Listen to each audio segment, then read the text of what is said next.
Connaître les techniques pour garder ses abeilles en bonne santé, c'est ce qu'essaient d'apprendre actuellement des apiculteurs aveyronnais. Une formation pour lutter notamment contre leur ennemi numéro 1, le varroa. Reportage Floréal Toralba, Dominique Cantrel. Ces apiculteurs sont en formation. Thème du jour, la lutte contre le varroa, cet arachnide qui détruit les abeilles. 4 systèmes permettent dans un premier temps d'évaluer le nombre de parasites dans une ruche. Dans cet exemple, des abeilles sont prélevées et endormies. Voilà. On agite un peu les abeilles pour les débarrasser de leurs parasites. Et on compte, les parasites sont tombés en dessous du grillage ici. Et ça nous donne une idée aussi de l'urgence qu'il y a à traiter ou pas nos abeilles.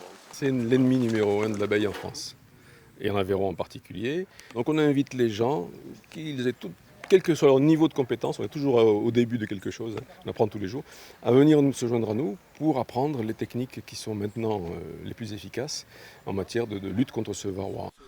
Cette méthode manuelle permet d'évaluer la santé de l'abeille, mais bientôt, une application sur smartphone ou tablette permettra de vérifier à distance l'état sanitaire des ruchers. Différents capteurs donneront des informations qui seront transmises par un réseau radio avec une donnée essentielle, le poids de la ruche.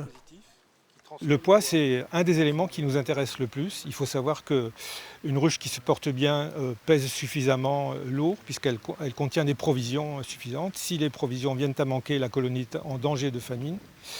Donc c'est le premier péril qui menace une colonie d'abeilles, c'est la famine.